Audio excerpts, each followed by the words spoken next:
যে আপনার নানা মন্তব্যের কারণে আপনাকে নানা রকম গালিগালাজ করা হচ্ছে, পার্সোনাল অ্যাটাক করা হচ্ছে এবং আপনাকে রাজনীতিতে অবাঞ্ছিত ঘোষণা করেছে জাতীয় বিপ্লবী পরিষদ নামে একটি সংগঠন। এবং আপনি একটি টকশোতে একজন সমন্বয়ককে কি বলেছেন সেই বিষয়টি একটু জানতে চাই, যে আপনি কি এখনো আমি ছেলেটাকে কিছু বলিনি।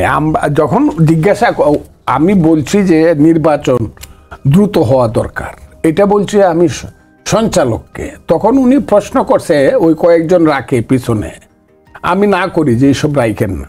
একটা ছেলে তখন বলছে উনি যে নির্বাচন চান, উনি কি করছে, এই বিএনপি, আরে বিএনপি তো এই 16 বছর একটা টাকাই সরাইতে পারছে না, এখন নির্বাচনে গিয়ে লুটপাট করতেছে। কথাটা খুব বুঝাচ্ছে। এরপরে মেজাজটা কতটুকু ঠিক থাকে, তারপরে ছেলেটা আমি বললাম এই ছেলে বেয়াদব, এরপরে সে শাউট করছে।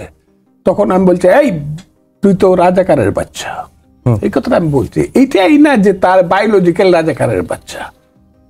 আমাকে যারা বকাবকি করে তার বেশিরভাগ হইল, এই দেশে বেশিরভাগ হইল ওই কালো অধ্যায়ে যারা বুদ্ধিজীবী হত্যা করছে, আলবদর রাজাকার যারা ছিল তাদের সন্তানেরা।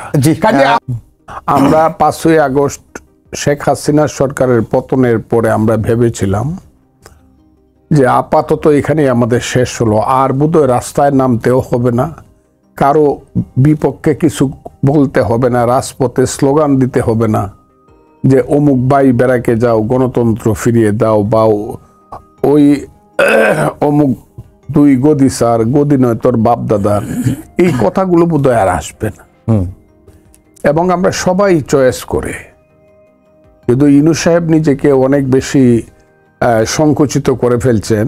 আমরা সবাই কিন্তু ইউনূস সাহেবকে সাপোর্ট করছি, বাংলাদেশের মানুষ, যে ইউনূস সাহেবের মতো একজন বড় মাপের মানুষ আমাদের নেতৃত্ব দিলে ইন্টারিম গভর্নমেন্টের অন্তর্বর্তী আমরা অনেক বড় হব দেশে এবং বিদেশে, এবং আমাদের অনেক সুখ হবে, শান্তি হবে, আমাদের বাজার ব্যবস্থা ভালো হবে, জিনিসপত্রের দাম কমবে, সারা পৃথিবী টাকা পয়সা নিয়ে এসে ইউনূস সাহেবের দুয়ারে দাঁড়ায় থাকবে, যেটা আমরা শুনি যে উনি এলো পৃথিবীর শ্রেষ্ঠ মানুষদের একজন। এই চিন্তা করে আমরা কেউ কিন্তু তাকে অপোজ করা দূরের কথা, খুব খুশি মনে হাততালি দিয়ে আমরা ছিলাম। তাকে 8 তারিখ রাত্র 9:30 10টার সময় তাকে আমরা প্রধান উপদেষ্টার দায়িত্ব দিলাম।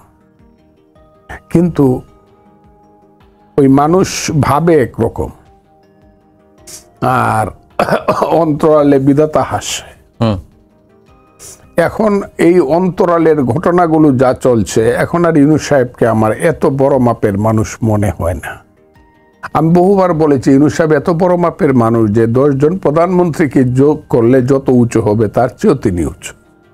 কাজে একজন প্রধানমন্ত্রী বা প্রধান উপদেষ্টা থাকার জন্য বা এইটা দীর্ঘস্থায়ী করার জন্য উনি এই দেশে কোনো ধরনের মানে কূটকৌশল করবেন না। তো এখন আমি দেখছি, আমি একসময় বলতাম শেখ হাসিনা সারা দিনে 2টা সত্য কথা বলে, একটা হলে রাত্র ঘুমাইবার সময় বলে দরজাটা লাগাও, আর সকালবেলা ওইটা বলে দরজাটা খুলো, এর চেয়ে কোনো সত্য কথা বলে না।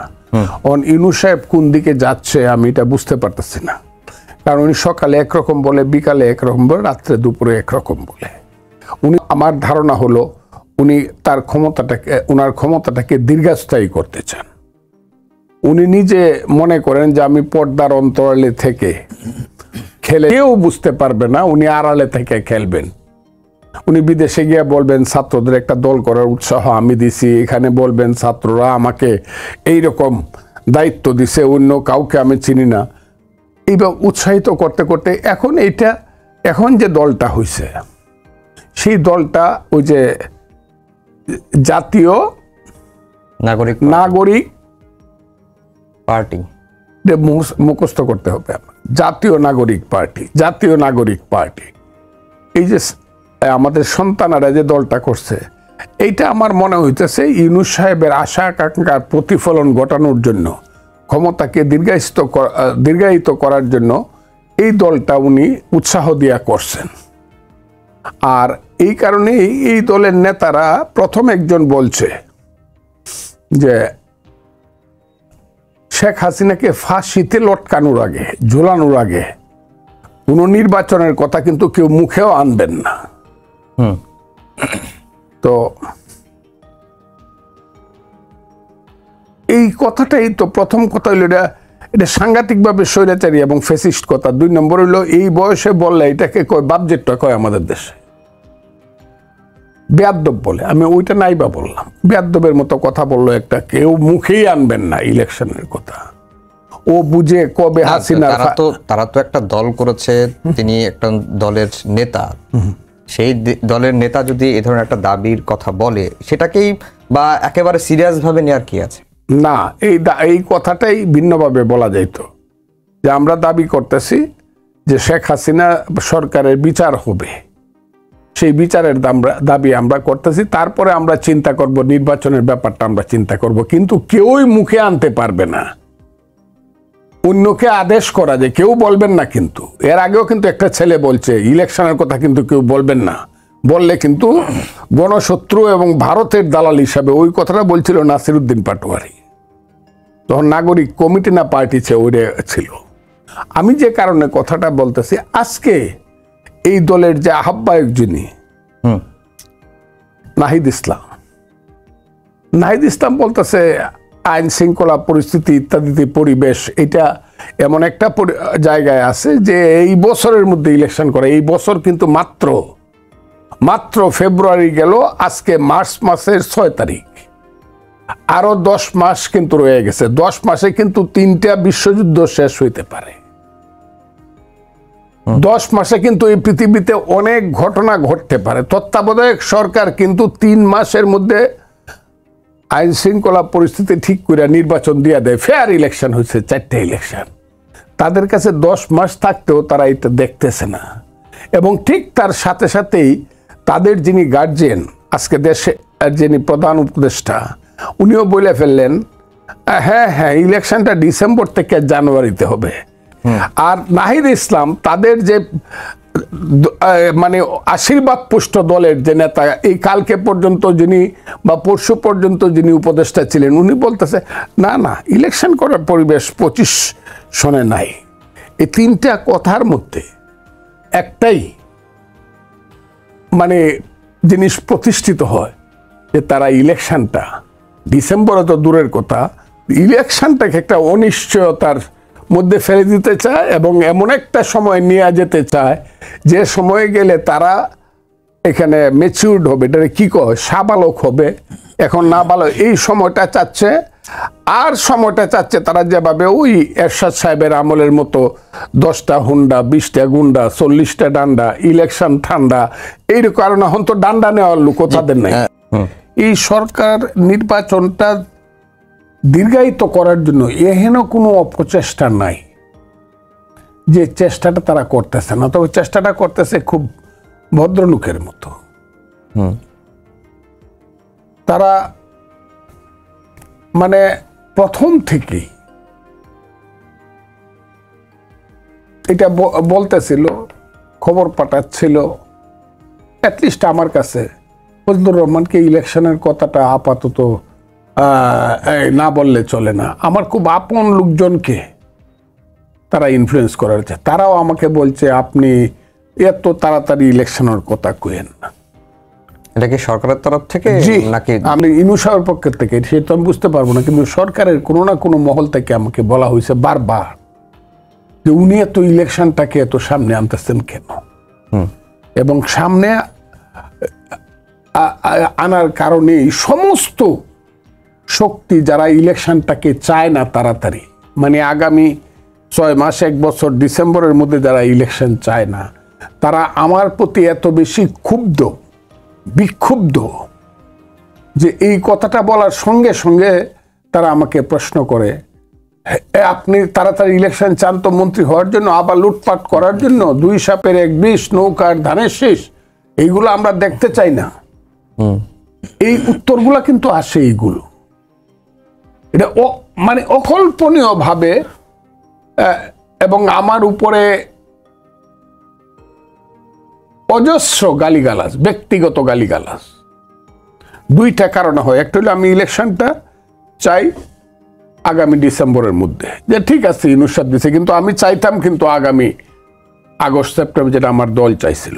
আরেকটা হলো আমি চাই এই দেশে সবকিছু, যে যত কথাই বলুক, আমি চাই আমরা চাই যারা মুক্তিযুদ্ধ করছি বাংলাদেশের ফাউন্ডেশনটা মুক্তিযুদ্ধের উপরে দাঁড়াক। এর বাইরে যারা যাবে এবং যেতে চাইবে তারা তাদের মতো করে যাইতে পারে, কিন্তু আমরা মুক্তিযুদ্ধের পক্ষে শেষ অবস্থান নিয়ে দাঁড়াবো এবং সেইখানে আমরা জনগণকে জিজ্ঞাসা করব, তারাও করবে তাদের অবস্থান নিয়ে, আমরা আমাদের অবস্থান নিয়ে। আমরা মুক্তিযুদ্ধের পক্ষে, তারা ৭১কে মানে না সেই পক্ষে। কালকে একটা টকশোতে পরশুদের টকশোতে খালি আমি বলছি যে ইলেকশনটা ডিসেম্বরের মধ্যে হওয়া উচিত, সঙ্গে সঙ্গে এই ডিসেম্বর আপনারাই আন্দোলন করে ইলেকশন আনছেন নাকি, আমরা আনছি ইত্যাদি কত ধরনের কথা, এটা অকল্পনীয় বলে দিল। এত ক্ষুব্ধ কেন ইলেকশনের উপরে? একটাই ইলেকশনের জন্যই তো বাংলাদেশটা সৃষ্টি হয়েছে। সেকেন্ড রিপাবলিক যারা করতে চায়, আমি যদি তাদেরকে জিজ্ঞাসা করি তাহলে এই সরকারটা, আপনারা যারা ছিলেন, আপনি তো ছিলেন জনাব নাহিদ ইসলাম, আপনি তো এই সংবিধানের অধীনে শপথ নিয়েছিলেন, তাইলে আপনি এই 7 মাস কি আপনি ভুল করে আসছেন? আমি জিজ্ঞাসা করি যারা এই সেকেন্ড রিপাবলিক করতে চায় তাদেরকে ইউনূস সরকার সাহেব জিজ্ঞেস করে না কেন? তারা তো এখনো বাংলাদেশের সংবিধানের অধীনে শপথ নিচ্ছে। এই যে আজকে না কালকে যে শিক্ষামন্ত্রী শপথ নিচ্ছে, সেও তো এই সংবিধানের অধীনে শপথ নিচ্ছে এই রাষ্ট্রপতির হাতে। তাইলে কন্ট্রাডিকশনটা কোন? এই কন্ট্রাডিকশন গুলো আমরা বলতে পারবো না। আর আপনারা যদি সেকেন্ড রিপাবলিক করতে চান, ভোটে আসেন, সেই ভোটে আসতে আপনাদের এরকম হৃদকম্পন হয় কেন? ভোটের কথা বললে পরে কি ইউনূস সাহেব থেকে এই সমস্ত দলগুলো, জামাত থেকে ধরে এই আজকের এই যে নাগরিক পার্টি থেকে ধরে সমস্ত আমাদের সন্তানেরা কি হয়েছে? সন্তানেরা এখন সব রাজনীতিতে আইছে, বিশ্ববিদ্যালয়ের রাজনৈতিক দল, কলেজে রাজনৈতিক দল, স্কুলে রাজনৈতিক দল, 3টা জেনারেশনতে এইভাবেই নষ্ট হয়েছে। বাংলাদেশের ছাত্ররা রাজনৈতিক দল করছে এইভাবে। আমি তো 64 সন থেকে দেখি রাজনীতি, আমার ভাইও দেখে। আমরাও বড় বড় নেতাই ছিলাম, বিশ্ববিদ্যালয়ের নেতা, কমান্ডার ছিলাম, 1200 মুক্তিযোদ্ধার অস্ত্রটা ঢিল মারিয়ে ফেলায় তুই আইসা আবার ইউনিভার্সিটিতে ভর্তি হয়েছি। কই আমরা তো সরকারের অংশ চাই নাই। তারা কেন, আমাদের দেশের সন্তানেরা কেন এমন হয়ে গেল? শুধু অংশ চায় তা না, তাদের বিত্ত, বৈভব, লোভ সবকিছু আজকেই চরিতার্থ করতে চায় বিনা নির্বাচনে। তারা যদি সেই যোগ্যতা থাকে, বাবারা তোমরা নির্বাচন করে আসো, আইসা তোমরা তোমাদের যত ইচ্ছা সেকেন্ড রিপাবলিক থেকে ধরে তোমাদের যত স্বার্থ সব চরিতার্থ করো, মানুষ দেখুক তোমরা কত। কিন্তু আমাদের সন্তানেরা যদি কথা বললে পড়ি, আমাদের মতো মানুষ যারা আজ দিন পরে কালকে চলে, যাদের 90% মানুষ আমার বয়সের কবরে চলে গেছে, যদি বেয়াদবি করে কথা বলে, যদি ওই কুশপুত্তলিকা পড়ায়, ওই মারে ফেলমু কাইটে ফেলমু বলেন, তাইলে এই দেশটা আমরা যে সৃষ্টি করছিলাম, আমি ফজলুর রহমান বলি, এই দেশে তো আপনাদের থাকার যোগ্যতা নাই, আমাকে যদি আপনারা মাইরে ফেলতে চান, কারণ দেশটা সৃষ্টির মধ্যে তো আমি আছি। এই দেশে তো আপনার বাপও তখন জন্মগ্রহণ করে নাই, আপনি তো পরের কথা। তা আমাকেই মাইরে ফেলতে চান, তা আমার দেশে থাকেন কেন? আমার দেশ মানে আমি এটা বলতেছি না ফজলুর রহমানের দেশ, আমি মুক্তিযোদ্ধা হিসাবে বলতেছি যে মুক্তিযুদ্ধ একজনকে এইভাবে মারিয়ে ফেলতে চান, বকাবকি করেন, আপনাদের মনে বিবেকে লাগে না যে ফজলুর রহমান কি কথাটা করতেছে? একটু বুঝে শুনে দেখি। আমি যদি বলি আমি মুক্তিযুদ্ধ বলতেই পারি, আপনি সারা রাত ওয়াজ করবেন, আমার কথা একটু বলতে দেন, সারা রাত ওয়াজ করবেন, আপনি করেন। আমি আলিউল আমাদেরকে সেলিউট দিলাম, আপনি করেন, তাইলে আমি লালনের গান শুনতে পারবো না কেন? আপনি গিয়ে বাড়া দেবেন? এই কথা তো আমি মুক্তিযুদ্ধ হিসেবে বলতে পারি যে আমি তো এটার জন্য যুদ্ধ করছিলাম।